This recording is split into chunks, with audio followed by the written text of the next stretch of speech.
Welcome to my YouTube channel exam helper. So video start करने से पहले अगर आप मेरे चैनल पर नए हो तो वीडियो को लाइक करने, शेयर करने और चैनल को सब्सक्राइब करें ताकि आने वाली फ्यूचर वीडियो आप तक सबसे पहले पहुंच सके। आज हम बात करेंगे पेडागोजी ऑफ फिजिकल साइंस में। आज का हमारा टॉपिक है confidence technique of physical science. जो हमारी फिजिकल साइंस टीचिंग है उसमें कॉन्फिडेंस टेक्निक का क्या योगदान है, या जिसे हम हिंदी में बोलते हैं सम्मेलन।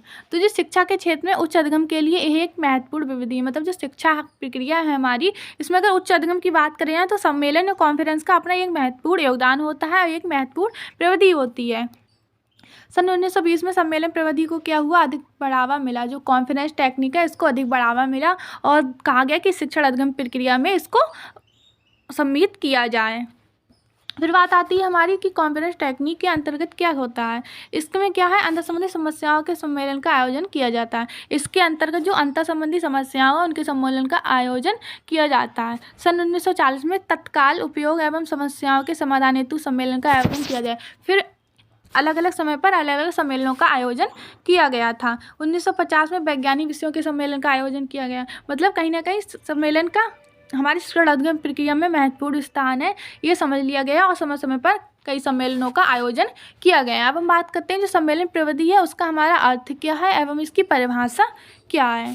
तो सम्मेलन क्या है, व्यक्तियों की एक सभा होती है। क्या है, हमारी व्यक्तियों की एक सभा जिसमें उन्हें एक साथ विशिष्ट कार्य या समस्या पर चिंतन तथा वाद विवाद एक निश्चित समय में करना होता है। जो हमारी सम्मेलन है वो क्या है, इसमें बहुत सारे लोग होते हैं, व्यक्ति इकट्ठे होते हैं जिनको हम बोलते हैं व्यक्तियों की सभा। और उसमें एक विशिष्ट कार्य या होता है या कोई समस्या, उस पर क्या चिंतन या वाद विवाद करना होता है लोगों के निश्चित समय में।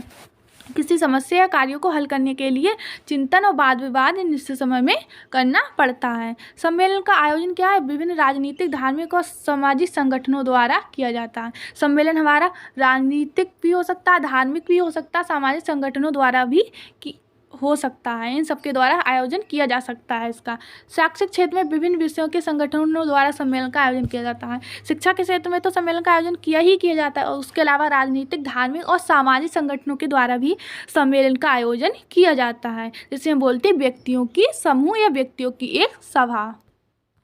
और सम्मेलन किसी संगठन द्वारा आयोजित व्यक्तियों की सभा होती है। मैंने कहा सम्मेलन का मतलब है कि व्यक्तियों की सभा, तो जो किसी न किसी संगठन द्वारा तो आयोजित किया जाता है, जिसमें किसी समस्या के संदर्भ में निश्चित समय में किसी निष्कर्ष पर पहुंचा जाता है। मतलब एक समस्या ली जाती है, उसके संदर्भ में हमें निश्चित समय पर कोई एक निष्कर्ष निकालना होता है समस्या को सॉल्व करने के लिए।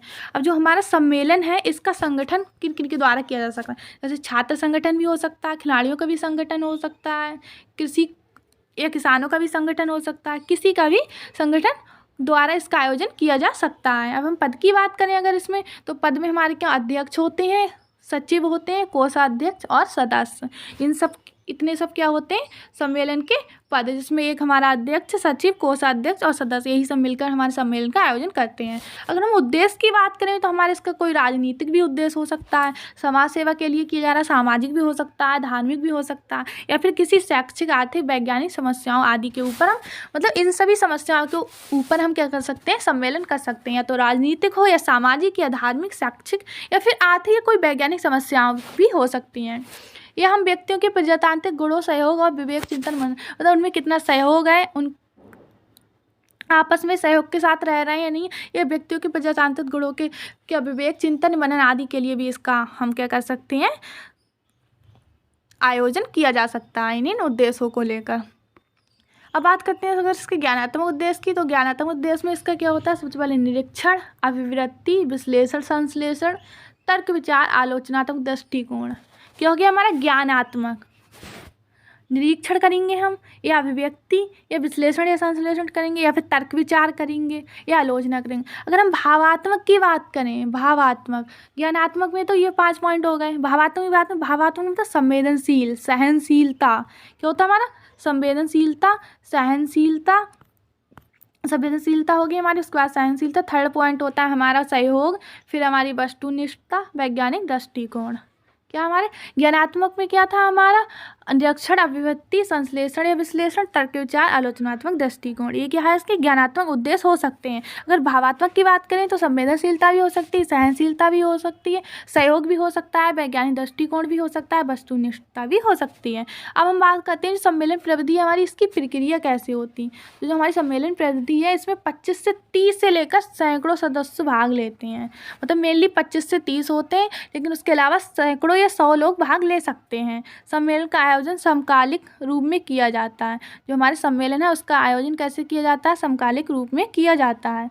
संगठन के अध्यक्ष एवं मंत्री सम्मेलन के कार्यक्रम का आयोजन करते हैं। जो संगठन के अध्यक्ष बनाए गए होते हैं या फिर जो सदस्य और मंत्री होते हैं वो क्या करते हैं, सम्मेलन का आयोजन करते हैं। सम्मेलन की सभा का प्रकरण क्या अधिक व्यापक होता है, मतलब इसका प्रकरण होता है जो वो बड़ा होता है, या जिसका जो टॉपिक होता है वो बड़ा होता है, जिसके विभिन्न पक्षों पर विचार किया जाता है।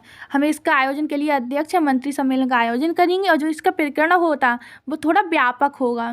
और सम्मेलन का समय वैसे तो 3 से 10 दिन तक रखा जा सकता है। मतलब जो हमारा सम्मेलन है वो 3 से 10 दिन तक हम रख सकते हैं।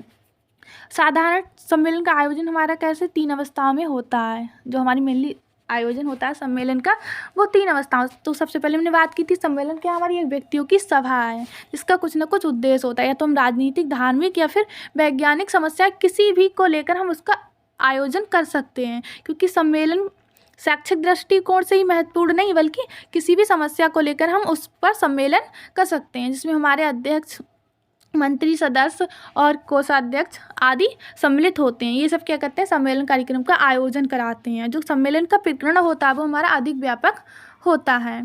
फिर हम बात करते हैं हमारी सम्मेलन का आयोजन मेनली 3 अवस्था में होता है। प्रथम अवस्था की बात करेंगे तो सबसे पहले प्रथम अवस्था में हमारा क्या होता है कि समस्त सदस्यों को पहले पंजीकरण किया जाता है। जो हमारी प्रथम अवस्था है इसमें सम्मेलन में भाग लेने उनका पंजीकरण किया जाता है, और समय अनुकूल मतलब समय के हिसाब से ही सभा होती है। अध्यक्षता संगठन का अध्यक्ष करता है।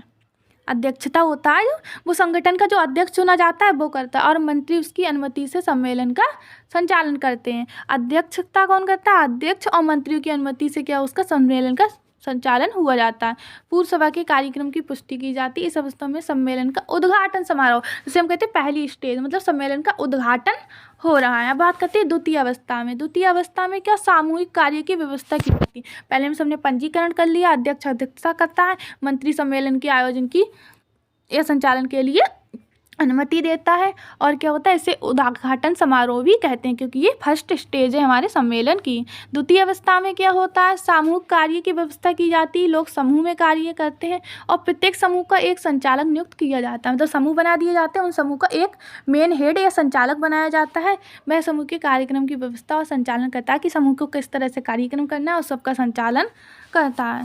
सदस्यगण अपने अनुभव और विचारों को प्रस्तुत करते हैं। प्रपत्र के अनुसार वाद विवाद से होता है, इसका आलेख भी तैयार किया। जो मतलब अपने अपने अनुभव और विचारों को प्रस्तुत करते हैं, बाद में हमारा वाद विवाद भी हुआ किया जाता है।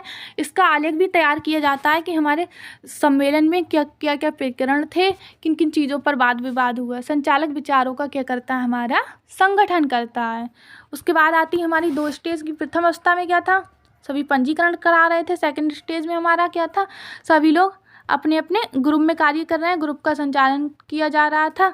उसके बाद आती हमारी तृतीय अवस्था, और अपने विचारों को भी रखता है। सामूहिक रूप से दिन से चलता है। सामूहिक कार्य के अंत में संचालक एक आलेख तैयार करता है, जिसे समूह चिंतन और विवेक चिंतन के सम्मिलित किया जाता है। मतलब जो हमारा सम्मेलन का आयोजन होता है वो समाप्त हो जाता है, उसके बाद संचालक क्या करता है, उन सबका आलेख तैयार करता है। उसके बाद आती है हमारी तृतीय अवस्था। इस अवस्था में सभी समूह एक इसी स्थान पर एकत्रित हो जाते हैं। मतलब सभी समूह अलग अलग एक ही स्थान पर एकत्रित होते हैं, जहाँ प्रथम अवस्था में एकत्रित हुए थे। जहाँ प्रथम अवस्था में एकत्रित होते हैं उसी स्थान पर दोबारा एकत्रित हो जाते हैं। इसे कहते हैं समापन समारोह, या फिर इसकी लास्ट स्टेज होती है, इसलिए इसे कहते हैं समापन समारोह। सभी समूह के संचालक क्या करते हैं, अपने अपने समूह के द्वारा तैयार किया गया रिकॉर्ड होता है। सभी समूह के संचालक अपने कार्य का आलेख प्रस्तुत करते हैं। जो उन्होंने रिकॉर्ड तैयार किया उसका आलेख प्रस्तुत करते हैं, और अन्य समूह के सदस्यों को प्रस्तुतिकरण पर भी प्रतिक्रिया करने का अवसर मिलता है। तो सभी समूह अपने अपने कार्यों का आलेख तैयार किया जाता है और इस प्रकार समूह के आलेखों को एकत्र करके सम्मेलन की जो उपलब्धियां हैं उनका आलेख तैयार किया जाता है कि हमारे सम्मेलन से कितनी हमें उपलब्धियां प्राप्त हुई हैं। उसके बाद हम बात करते हैं कि हमारी जो उपलब्धियां प्राप्त हुई हैं उनको क्या किया, समाचार पत्रों में भी प्रसारण किया जाता है या फिर न्यूज़ के माध्यम से प्रचारित किया जाता है।